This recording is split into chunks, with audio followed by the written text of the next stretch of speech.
नमस्कार दोस्तों, स्वागत है आपका अपने चैनल मिस्टर एसबी क्लास पर। दोस्तों, इस वीडियो में हम clerk, data entry operator, cashier, इस तरह की जो पोस्ट है यानी कि कंप्यूटर रिलेटेड जो पोस्ट है जिन पर हार्ड रोन के थ्रू लगे हुए कर्मचारी काम कर रहे हैं उसके बारे में ज़्यादातर बात करेंगे। दो तीन जो महत्वपूर्ण सवाल हैं वो उनके लगातार आते रहते हैं कमेंट्स के माध्यम से या मेल के माध्यम से। ठीक है, एक एसईटीसी के बारे में बात करेंगे। ठीक है, तो जान लीजिए। देखिए, सबसे पहले हम एसईटीसी का जो एलिजिबिलिटी है यानी कि योग्यता है उसके बारे में बात करते हैं, कौन अप्लाई कर सकता है। ठीक है, बाद में उस लेटर के बारे में बात करेंगे। देखिए, यहाँ पर बता रखा है हार्ट्रोन एसईटीसी 2022 एलिजिबिलिटी टेस्ट क्राइटेरिया।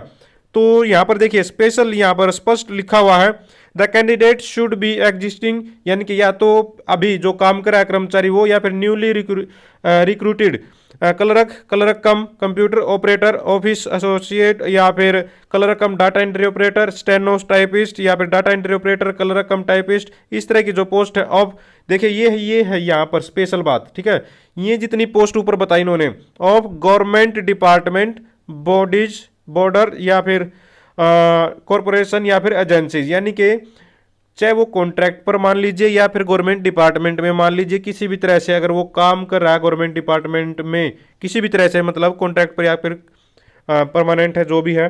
ठीक है, वो कैंडिडेट अप्लाई कर सकते हैं एसईटीसी टेस्ट के लिए अभी जो कंडक्ट करवाए जा रहे हैं।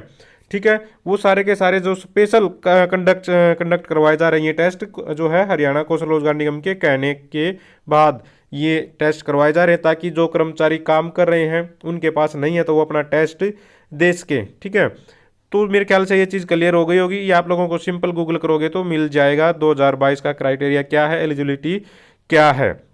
ठीक है, इसके बाद कुछ जो छूट भी होती हैं जो अल्ट्रॉन जिनके पास वही एमसीए वगैरह बीसीए वगैरह का डिप्लोमा होता है, या फिर जिन्होंने टेस्ट पास कर रखा है तो सिर्फ टाइपिंग कर देनी है, इस तरह की जो है कुछ छूट भी होती हैं।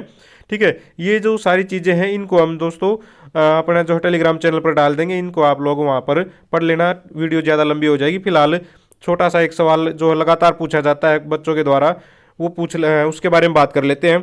देखिए, कुछ दिन पहले आज से 4-5 दिन पहले हमने एक वीडियो डाली थी जिसमें खाद्य एवं आपूर्ति जो विभाग है उसने लेटर लिखा था कि जो उसके अंडर में काम कर रहे हैं हार्ट्रोन के थ्रू जो काम कर रहे हैं कर्मचारी, डाटा एंट्री ऑपरेटर वगैरह क्लर्क हैं, उनकी सैलरी भी बढ़ाई जाए 5%, और दोस्तों उनका जो है 1 साल का कॉन्ट्रैक्ट भी बढ़ाया जाए। ठीक है, तो इसका मतलब साफ साफ वहाँ पर उस लेटर से ये जाहिर था कि जो है उनका कौशल रोजगार निगम में आने का कोई भी मतलब मकसद अभी तक नहीं है, कोई भी मतलब एक तरह से मान लीजिए वो नहीं आएंगे। ठीक है, और दूसरा एक लेटर, ये इस पर भी हमने पिछले महीने आप लोगों को बताया था।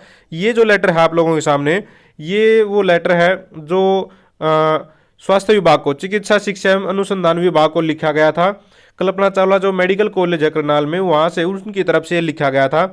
और इसमें बहुत ही महत्वपूर्ण जो पॉइंट इन्होंने नोट किया है, वही याद दिलाया है एक तरह से सरकार को, वही कौन सा जो कर्मचारी आप लोगों ने बोला था कौशल रोजगार निगम में आएंगे, लेकिन हमारे पास जो लगे हुए हैं हार्ट्रोन के थ्रू वो कौन से कर्मचारी हैं। ठीक है, देखिए यहाँ पर बताया गया है कि हार्ट्रोन के तहत अनुबंध पर कार्यरत कर्मचारियों द्वारा प्रस्तुत की गई यहाँ पर रिक्वेस्ट इस पत्र के साथ संलग्न करते हुए, यानी कि उन्होंने रिक्वेस्ट की थी अपने डिपार्टमेंट के हेड से, मान लीजिए एक तरह से, कि उनको जो कौशल रोजगार निगम में शामिल नहीं किया जाए, तो उन्होंने वो पत्र भी यहाँ पर शामिल कर रखा है। इन्होंने ये बात बता रखी है। हार्ट्रोन के तहत कार्यरत कर्मचारियों ने अनुरोध किया है कि उन्हें हरियाणा कौशल रोजगार निगम में शामिल न किया जाए, क्योंकि इन कर्मचारियों की सेवाएं सरकार द्वारा अधिसूचित नियमों के तहत पहले से ही नियमित है। ठीक है, विनियमित है। ये जो पॉइंट है दोस्तों, ये सरकार ने स्पष्ट कहा था अपने एक लेटर में। ठीक है, ये लेटर नंबर यहाँ पर इन्होंने बता रखा है। इस लेटर में इन्होंने स्पष्ट कहा था कि ऐसे कर्मचारी जिनके लिए पहले से नियम बना रखे हैं सरकार ने, जो किसी नियम के तहत काम कर रहे हैं, तो दोस्तों वो कौशल रोजगार निगम में नहीं आएंगे। तो हार्ट्रोन के कर्मचारी कुछ इसी तरह के नियमों से काम करें। देखिए यहाँ पर बताया गया है, ये बात भी हमने ये तो बल्कि 1-1.5 महीना पहले ही बता दी थी। यहाँ पर जिस बात का हवाला इन्होंने दे रखे, हमने अपने चैनल पर बताई थी। The contractual person whose service are regular, ठीक है, under the rule regulation by law notified by government, ठीक है, are not be governed by HKRN। तो ये जो पॉइंट है ये पकड़ने की जरूरत है आप लोगों को, लगातार सरकार को याद दिलाने की जरूरत है कि आप लोग कौशल रोजगार निगम में नहीं आएंगे, आपने पहले ही अधिसूचना ये जारी कर दी थी। ठीक है, तो यहाँ पर देखिए सरकार द्वारा जारी उक्त हिदायतों के अनुसार किसी अनुबंधित कर्मचारी की सेवाएं सरकार द्वारा अधिसूचित की नियमों विनियमों उपनियमों के तहत विनियमित हैं तो ऐसे कर्मचारी हरियाणा कौशल रोजगार निगम में शामिल नहीं होंगे। तो ये बात बिल्कुल स्पष्ट बोल दी गई थी, सरकार ने ही दोस्तों ये बोली थी। ठीक है, तो अब अगर कौशल रोजगार निगम में आएंगे तो ये सरकार एक तरह से गलत मान लीजिए कर ही रही है इनके साथ, क्योंकि पहले जो चीज़ स्पष्ट कर दी उसके बाद उसी को लागू करना तो वो गलत बात है। ठीक है, तो दोस्तों ये थी मेरे ख्याल से SETC से संबंधित और जितने भी कंप्यूटर रिलेटेड जो कर्मचारी हैं हार्ट्रॉन के, उनकी मेरे ख्याल से परेशानियों का जवाब। ठीक है, अगर आप भी चाहते हैं हरियाणा में एजुकेशन से रिलेटेड कौशल रोजगार निगम से संबंधित सभी प्रकार की जानकारी समय पर पाना तो चैनल को जरूर सब्सक्राइब करें, वीडियो को लाइक करें, दोस्तों के साथ शेयर करें। Thank you very much.